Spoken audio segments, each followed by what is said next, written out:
something on my phone. I'm like, I gotta start. I think I'm gonna get like a little dummy device and store all my like daughter's videos on it.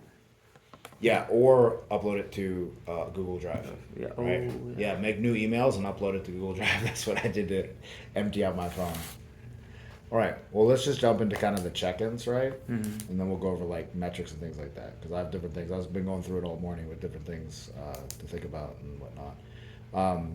Okay, so far, is the job what you expected it to be? Yeah. I would say yes. The job is what I expected to be. Um, there hasn't been anything about like, no, doesn't seem like it's not what's required of me. No, I Okay. was like, um, retention, calling people. I expected that. I expected maintenance. I expected to be cleaning the facility. Like, there hasn't been anything that I wasn't like already trying to prepare for myself. Okay. Cool. Now, do you feel like you're being challenged by the position? Or are you being pushed out of your comfort zone? I do feel challenging. I know that I myself struggle with like the phone call aspect of it. Okay. I'm more a in person, Yep. and like if I have you in person, that's when I can do a lot of my work. I feel like I do struggle like over the phone, and I feel like working with you has Yeah. pushed me to that new Do aspect. you feel like we could work on that more? Yes, Yeah. Okay. So hundred that's percent. something I need to prioritize. Do you feel you have the information, tools, and resources to do your job successfully? Yes. Okay. I would push back on that Oh. because I don't feel like I've given you actually, as I kind of look through, you know. But, Okay. that's my opinion. I feel like I've gotten some basics to like work off. True, true, true. I guess I'm always thinking about kind of like how to get to the next point. So Okay, that's so what I'm thinking about. then I'll change my answer to no. I feel like I'm still at the basics, Mhm. and I'm still trying to learn this communication of like really pulling in people to come in Yeah. and getting that addition aspect. 'Cause that's the I'm biggest yeah. place, yeah. Sorry, finish what you were saying. I would say that I succeed or I succeed more in retention. Yeah, yeah. Do you feel okay? Hold on. Do you feel you're able to be productive and effective in your position? Discuss why or why not. It's a little Um, bit of what we're talking about. No, I think I'm in a great position to be productive. I have a good schedule. I have a good plan. I have good resources to like lean back on. Mm-hmm. Um, there hasn't been a spot like, oh, what are we doing today? No, I Mm-hmm. have a good resource. Things are going well. I see steady improvement in our clients. I see better attitudes. I see people changing their moods. I don't see a lot of strife, and I don't hear a lot of bickering. And so I think we're being very productive. Yeah, and that's been any amount of it. I would say it seems like it's minimized. Over time, like you're saying. That's great. Okay, do you feel um, you are receiving enough feedback and assistance from me?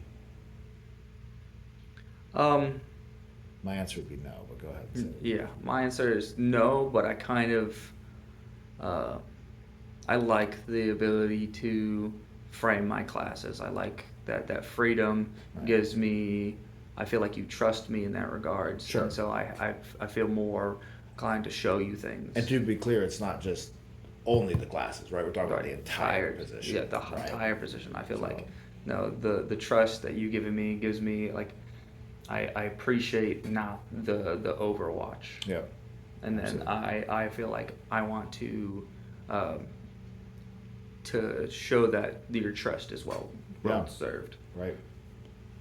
Okay, any specific challenges that you can identify at this point?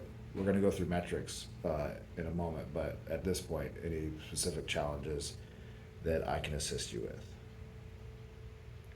Um, Again, I'd say that the challenges I face is just the call communication. I'm very prone to like worry about the people that are in front of me and Yeah. people around me, and have a bad habit of not reaching out to those who aren't Yep. here. And perhaps, like you said, the growth aspect, you got the retention aspect, you feel pretty well down, which I definitely agree. And then I'd say the biggest opportunity is the growth Mm. part. Do you have a laptop? I do not. Okay, cool. I'm working on getting that. Okay, cool. Well, man, I think we have another computer, but what I might want to do sometime is like set up another one back here. So also too, you can take 30 minutes, 45 minutes, come back here, do calls, close the door. You know what I mean? Because it's sometimes hard to be productive as far as like that call part, specifically when you're trying to actually mindfully get better at it, right? So that's a thought. Okay. Okay. We already kind of went through. I'll ask this question again, even though it's you kind of mentioned it. What are tasks and projects you are enjoying the most with your position? Um, I enjoy the most is probably teaching. That's what I'm set out to do. I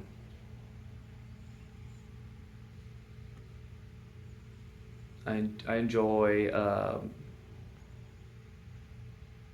learning the other aspects of the gym. I'm starting to really enjoy seeing what Dean does and like how he pulls people in, and like listening to him do the conversations has like put a spark into me. I'm like, okay, it's working for him. Why is it working? Okay, he's following this, and this, and he's really listening to what Key says, and he's adding comments, and he's working it, and him working it is giving him the improvement. So it's seeing that is starting to enjoy that process. Nice. And before, it's like other places I've worked, it was just like there was no information. They're like, just do it. Yeah. And there was no teaching. There was no like, why? How do you make it work? Right. Okay.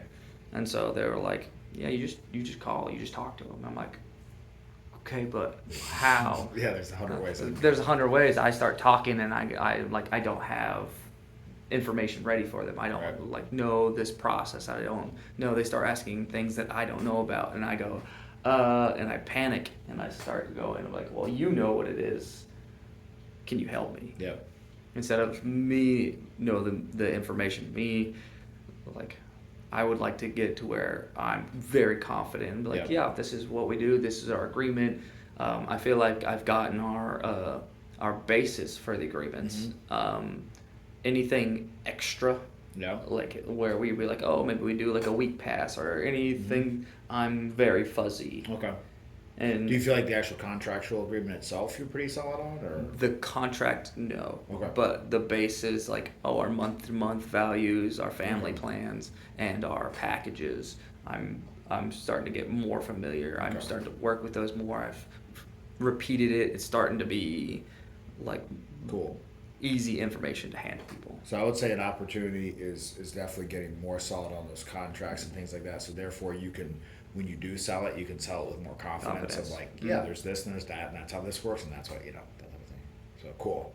And then the one thing to chime in on, to analogize it to jiu-jitsu, like you talked about, if you're putting someone in a position, like grabbing their hands and putting it there, they're not learning to do it. And that's kind of similar to what you're saying. And I felt that the other day with Patrick, and I was like, I started to move his leg, and I'm like, oh, and I was like, put your leg over there, So I thought about what you said. We can instruct there, and I feel like that's what I am trying to push myself to do. Yeah. It's like, no, do it. Yeah. Do it. Listen to what he says, and then I have to do the repetition. Right. Now I feel like the place where I need to give you more direct feedback, accountability on, coaching on, is how to build out your personal training base. Because going through that, I was like, man, I haven't, one, helped you hold yourself accountable, two, growing that as much as it could have grown over this past 90 days, what have you, right? So, would you agree that's kind of an area that's like, you always have a big opportunity, and it's like, dude, that's where you could just like stack up, on top of your $15 an hour base rate and then class rate. It's like if you just threw that on top of your time, like, it's like, so where do you feel like your biggest roadblocks are with, let's say, PT? Availability. I feel like my schedule is not optimal for people who want to do personals. Okay. I feel like a lot of people are like, oh, I'd love to do a personal on the times that I'm doing classes. Okay. Or personal time, like, it's like right in the middle of the day. It's right between like 1 o'clock and like 4 o'clock. And some people can do that, but like I feel like everybody is like, oh, I'd rather do it at like 7 or 8, or can you do it before like noon? And I was like, well, kind of. Yeah. And so I don't feel like my schedule is the best for PTs, Yeah. but then I feel like I can catch somebody in those Yeah. time frames. Yeah, at Like I least, feel I've had good success with like people who are not in the college realm, or see, now I'm gonna contradict myself, because I think I've had a lot of success with people who have an open schedule, like the Yeah. college kids. Yeah. Because JD would come in at 1. I'd have people like Tyler, people who had like, oh, I don't have a class right now, and then I could do it. But people who have like a work schedule, they're like, no, I'm at lunch. Can you do it like when I get off work at 5? And I'm like, well, I teach at 6, and then I teach at 7. Right. And so I'm trying to ascertain that time frame to that like works for the people that are trying to do jujitsu. Yeah. Now I'm curious what do you think the solve would be? That's where I'm hitting a roadblock. I've Okay. been thinking about this for weeks and I haven't come up with an answer. Okay, so I'm curious if either essentially taking another block of time for like a Tuesday or a Thursday or like a Saturday and having that blocked out as a PT time, that you therefore have either built somebody to keep the jiu-jitsu program going, so therefore if you don't have a PT at that time, you are secondary instructor on the class and everything's like honky-dory, and if you do have PT, they're running that class, right? You know what I Okay. mean? So my question is, I don't know of anybody that would consistently Yeah, be able to fill that that's the spot. challenge, yeah. We have Tony, who's like Yeah. occasionally was good for Saturdays. Mandy is hit or miss. And Is Tony really only occasionally, or can he pretty consistently do Saturdays? that needs to be a conversation. Because I think he kind of can. Kinda can. Yeah. Kinda can. He's on payroll, so. Okay.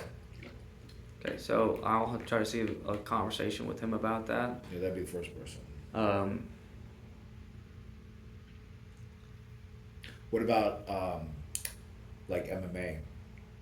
Meaning, could you like one of your evening MMAs? Yeah, I can. I've been doing that for onboardings. The evening MMAs, I'll either be like, I just need, if it's a grappling day, I need somebody who's confident in the grappling Right. to teach. Right. Now, Christian's been showing up a little bit more these past few weeks. I don't know if he's starting to get more interested, because I'm trying to like push him to like come and I'm like, hey, come compete and get these guys up, so you do have a challenge. Like if your problem is it's like I'm the only brown belt, or Will is the only brown belt here, then it's our job to bring the others up so that we have somebody to roll with, compete with, and to like practice against. So you're working on that with those guys? I'm trying. Yeah. I don't again, I just think it's like I don't have anybody in mind. Yeah. I keep thinking about who I'd like, and like I trust Isaac to run the striking, and I feel like that's a good aspect, but when it comes to the grappling side, I don't have anybody that has the time to fill that spot, or is of level. Well, now let me ask you this question, just to question the whole assumption in and of itself. Do we need to have as many MMA classes as we currently do at this time? And therefore we do like a hybrid on the ones we do. So let's say we cut back one class and then put you and Isaac both on a class, and you split it into more of a ground and stand up class. You know what I mean? And that frees you up, because like don't feel like I think the problem is a little bit is that you're assuming it has to be that way schedule wise. It doesn't have to be that way at No. all, you know. And I bet we won't lose anybody if we cut that class and make that PT time for you. Okay. You know what I mean? So now, granted, there is a challenge though as you go from secured class bump to possible more money. But man, my biggest thing for you would be like, how could you not make that a PT time, make it a small group time, where you get 2 or 3 or 4 people on a PT pack, and you fulfill it all at that one time, and so you get much more for your time. And so, kind of picking a few spots like that. So whether it's maybe a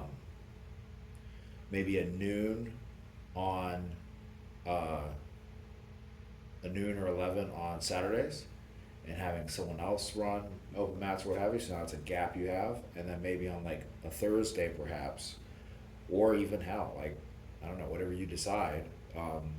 Yeah. Thursday, I could get away with the MMA class and use it as a PT time. Yeah. And I said, yeah, Saturday, the open mat or the fundamentals. Yeah. And that would give me my noon and be like, okay, here's time for us to do Yeah. personals. This is that. So, Because that's where we got that back room, man, and it's perfect. And then one thing, so scheduling, that makes total sense, is the roadblock on personals. I know I got to call you out on a verbal reason that I feel was not productive of you being successful, was that the arm thing. Like, I totally understand that's a thing, but then I would even just again challenge that whole assumption of like, well, how could you be successful if you like couldn't use your arms at all, right? Right. As a coach, right? okay. So like dummy drills, all the things that maybe you haven't had to put time into with people, but you will maybe now, and for long-term sustainability as well. Okay. So, because you're like, think about like with Trey, with the amount of PT he fulfills, if he was trying to like physically do boxing with all those people, it would like not occur. And granted, boxing's easier to kind of like, it's more traditional to use bags and things like that. But like, I mean, you can tell me if I'm wrong, but there are drills and things like that that include the dummies and whatnot that you can be creative with that will add value. Okay. I can go have a conversation. That somebody will not get in the class. And that's one more thing, sorry to interrupt, but that's one more thing to kind of think about the spice of it, is it's like, if you have me doing a drill on, let's say, like one of those big medicine balls where I'm working on like pressure, or with a dummy working on something specific, or like just drilling like key locks nonstop, that's something that I don't experience in your class. And so therefore that gives me a thing where it's like other people see someone doing that with you and they're like, oh shit, like I'm not getting that in classes. Mhm. So I need to get that with you, right? So, yeah, I think doing that, like getting that visualization while people are doing open mat, I'll be like, hey, I'm not doing an open mat. I got a personal back there. Mhm. Then it gives the people who aren't doing it, be like, oh, I'm not even getting coach time. Yeah, And like, how do I yeah, want that coach time. yeah. Okay. Yeah, so that combined with, it sounds stupid, but do things in personals that visually are going to still be productive, but it look different. You know what I mean? So therefore people see it, they're like, what is that? I want to do that, right? And that's the value we have with boxing, where it's like, if you see someone in a class, you're like, or if you take classes with me, you're like, okay, cool. But then you see me working like really nuanced things with someone, you're like, oh dude, what's that? I want to learn that. Okay. So think about that marketing aspect. I think I also have to get comfortable with asking people for personals. Yes. That's a big thing of mine. Now, so what do you feel is the roadblock on that? That's me. I think that's more of my personality type. I don't want to cause a burden to others. Yeah. And so it's I gotta switch that in my head. And it's I feel like, you. they want this. It's not that I'm like, give me your money. Or So like, real quick, so let me use like a case point example. Like, let's say with like Nick Pappas, have you done you've done an onboarding with him, right? Yeah. Cool. And then what was kind of your segue from that onboarding to try to get him into PT? I usually am like, okay, what is it that you really want to dive into with jujitsu? What is it that really, like something you really adore? Let's hone in on that, and I will we'll look up videos, we'll look at Yeah. things to like extrapolate that, and then we'll branch it and find ways to connect that to other places, and then make this place look enjoyable and Okay. find what makes this work and this work and this work, and so we can get to your favorite thing. Now, tell me if I'm off in the jiu-jitsu culture, but at least from the way I look at it with the other things, is that's still demanding them to do thought and extra effort like mentally, and puts them in the driver's seat. Gotcha.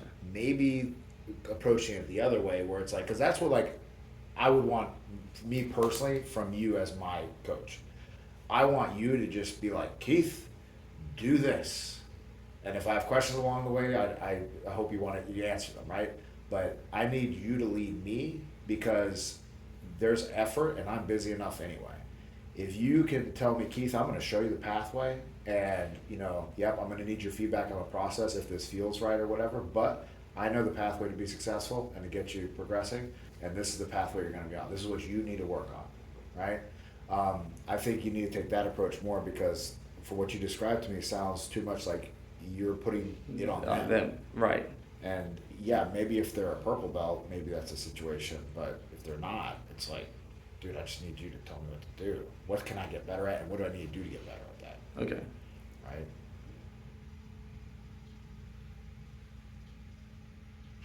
Good. What do you think? Yeah, that'd be a goal. My goal for, I guess, to like accomplish that is I'm discovering it's very hard with these big classes to hone on people's problems. Correct. Is I have to be like, okay, this week I'm working on this person. This Yeah. week I'm working on this person. And I'm like, I have to focus on your roles and see what the problems are. And then I'll have, what my problem is while I'm watching this person over here is like, Coach, what's wrong with my game? And I'm like, I have no idea, because I'm watching them right now. Yeah. And I can't watch you and watch them. And so I'm struggling to like facilitate the holes. And so I'm just like slowly working my way around each person. No, that's a great point. Now, let me ask you this: is that because there's kind of two macro pieces of it. There's the tactical and the strategical, right? So they're executing a tactic wrong, or their strategy could be better or is wrong or whatever, right? And obviously, in that situation, strategy is hard to gauge. You have to watch somebody, right? Yeah, what's going on. But then tactically, you can, right? And that's where maybe I would give you a challenge to just spot. So it's like, let's say somebody's in a position and you see them attempting a move, and you see where they're missing, where they could optimize one part of that. And you just give them that little correction, and then that's it. And let it go. Yeah, and then let it go. Walk away, next person, and that gives you pieces. And then sometimes you can take this strategical approach. Because like same thing occurs with us with boxing, where it's like you have 8 people sparring in the ring, or 4 people sparring in the ring at one time. We're not. It's hard to think strategical, but then it's like, okay, if I see someone like swiping down too much or picking their chin up too much, or I'm laying flat on my back, and it's like, Keith, stop doing that. Get on your side. Okay, cool. It's like that at my point might be the only goddamn thing I need, really, because it's like I just need to stop doing that. Or if you see someone extend their arm out, keep the arms in tight, and so looking for just the one little correction, and that's it, and then walking to the next one. So. Okay. And then taking time sometimes to look deeper, but yeah.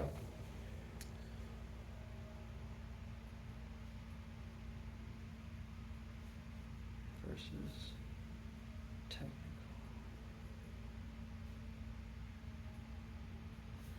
Guidance.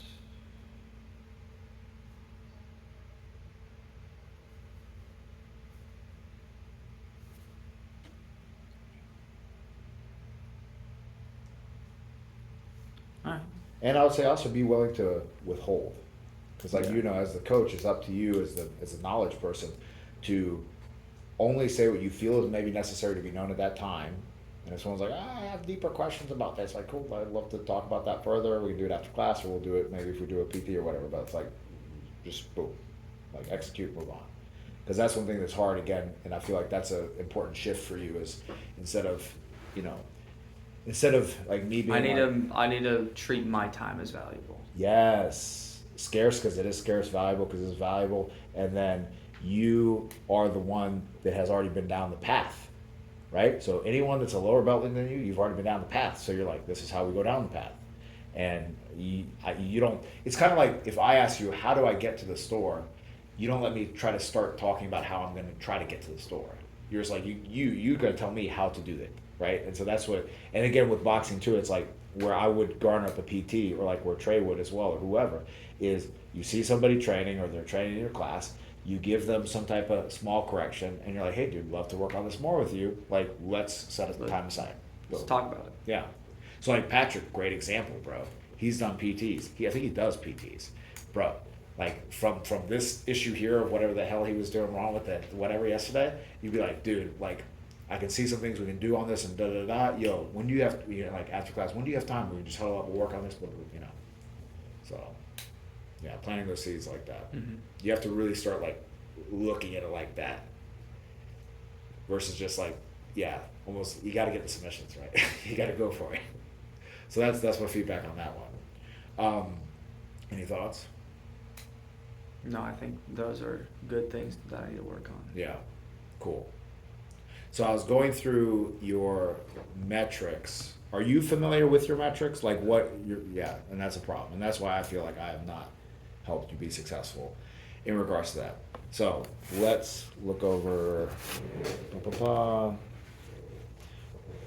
Okay, so you are currently at level 1 here, brown belt. And so that's your 15 base, 10 on top of that, right? Mm. And then to get to level 2, your class conversion rate needs to be 20%. I pulled it, you're at 22%. So that's awesome. Sweet. Class attendance, though, is one place that we're struggling. Okay? So 5 to 9 is what a level 1 is. To get to level 2, you need 10 to 14. We're at 7.3. Yeah, we're at 7.3. Okay. All right.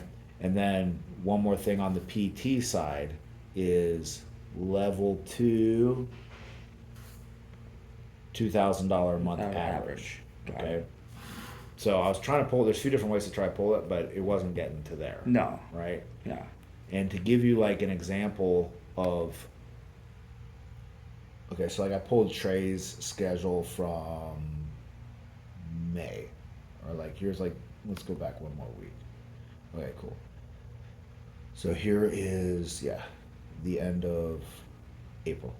So, like, granted you have a class at this time, but you got some things here, got some things here, right? Now this is Trey. And so, like, everything yellow here is PT. And to give you an idea, he does about 7,000 a month in PT. So your goal is to hit 2,000. Okay. And then if we compare, like, yours with that one,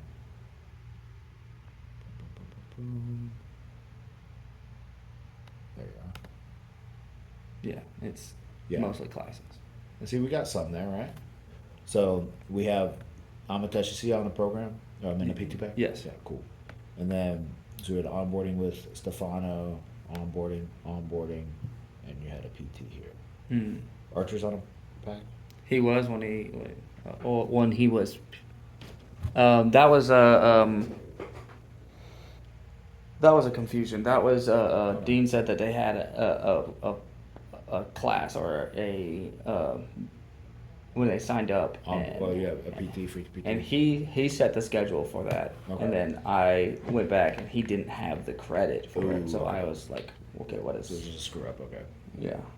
But, like, for instance, with Shiraz, like, did we try to facilitate that to a pack, right? Kevin, as well. Same Yeah, thing. Kevin wants to do personals. When I set this up, he said that he was going on a trip, and when he came back, he would look at packages. I think he's back now. Yeah, I just he's need back. to get him on those packages. Yeah. And now, so and that kind of leads us to kind of the thing that you were mentioning is okay. So it's like The biggest numbers is like PT, we need to bump up, but then also class attendance we need to bump up. Now, granted, it depends on the month and things like that. I try to like fudge the numbers, and your highest like 30-day average was like 8 point something, right? So it's like it's easy to be like, oh man, like we got people leaving for school, whatever. Um, but that's the thing is that taking that kind of lead role again of, okay, so if I need to hit this metric to get to the next level, what am I gonna do to try to get that? Well, man, first off, after every single class, I'm like, yo, are you back tomorrow? Or you're not back tomorrow? Can you really try to come tomorrow? Right? Like that type of thing. And really putting the onus on people to come. And then on top of that, then hitting the phones like we're talking about, hitting the text like we're talking about, and saying, hey, yo, so and so, we're coming. You can just copy and paste, but we're going to be working on this technique this day. I need you there. That type of thing. And making it like so it's an event every time they come to class, right? So I think that's really where the biggest opportunity is going to be. And then remember, you can use Club Ready to plug into your notes, right? So let's say it's like whatever I need to work on, you could put that in notes on my Club Ready for like, and so therefore it's like, How do you do that? oh, so like keynotes or anywhere, like Oh, that's personally how I okay. would do it. Yeah, so like personally, if I'm gonna like do Aiden Clark's keynote note, or like sorry, if I was like gonna coach him in boxing, and I wanted to kind of like mass capture So this the information. keynotes. Yep, keynotes, and then I would put like needs to work X, and then I'd maybe like initial it me, so I knew that I put it there, and then I could like put the date for it, right? And so, and then that's just like a nice place that everything is, and then go down for the next one or whatever, right? And save it. But so that way, for instance, with Archer, you can be like, you can see him in an onboarding or see him in class and be like, yo, or like, let's say Patrick, for example, his, what was this called again? The toe hold. Yeah. Yeah. So, well, yeah. And then his other thing too. What was the other? So it is. We went from the straight ankle to the other thing. What was the other thing? The Aoki. Aoki. So his Aoki was screwed up too, right? Mhm. He wasn't getting that down. So being like, take a note, his Aoki, we need to work on that, and his toe hold, we need to work on that as well. And a few other things you saw. You got that information, write it down, whatever, plug it right in there, and then now you know when you reach out to him next time, let's say you want to make sure your Saturday gets bumped up or your Monday gets bumped up, when you are just texting Patrick, you're like, yo dude, like come, we're going to work on this thing, it's going to help you with that, or hey, let's do an onboarding because we need to work on this thing, right? That type of thing. Okay. But again, think about how you can give the path to people. So like, I'll give you an example with boxers. It's like, so and so, you're blinking on your punches, right? You're blinking when you're defending, you're blinking when you're punching, and you're standing up too straight. Let's get together. Let's work on that. Okay? We work on it. Cool. Awesome. We're gonna need to work on this consistently, 2 times a week. Need you to practice on your own, but also we're gonna do it together with stuff that you can only really do with me. And we're going to do that for, the next 4 weeks, 6 weeks, whatever it is, right? Kind of creating out those paths. So like real quick, like for fun, just like off the cuff, how would you try to sell me on something like that? Like Keith, I've noticed that in training you lead with your head too much, and we're not putting our head in the box. I think we need to work on that. Let's do some drills of keeping our head in the box. Let's do some passing drills. Let's do some things and make sure that we're keeping a good base. Let's work on it. Yeah, boom. And now how long is it going to take for me to get better at that? That depends on you. Yeah, but realistically though, if I only do it once with you, I'm not going to get better at it, right? Right. Like let's look at this for like a couple weeks. Mm-hmm. Let's do a couple, like once per week. Yeah. And probably do it for 6 weeks. Like that's a nice number to say. 6, 4, whatever, 8. Yeah, 6 weeks, 5 weeks. Yeah. Yeah. Let's put in some work. Yeah, let's say 5 weeks. Let's do it for 5 weeks, and then you get 5-pack, and you sell me on boom, right? And that's it. And there we go. And I'm like, okay, cool. And then again, people see me working with you, and you're having me do stuff that like, well, one, they're seeing the individual attention, but 2, maybe you're going to have me do just some drills that are still helpful, but also they're a little bit eye-catching, and like, oh, people are like, oh, what's that? And that's where it's funny, like that's where the whole TikTok culture does come into play a little bit, as long as you're not stupid and disingenuous, right? But it's like if you can kind of do a drill that accomplishes the same thing as a boring drill, if you can do a more exciting looking version of that, that's always good. Because then people see that on the mat and they're like, oh wow, what's that? So that makes sense. Mm-hmm. So yeah, brainstorming on that. But yeah, keep notes on people for how we can do that. And then, dude, off the record,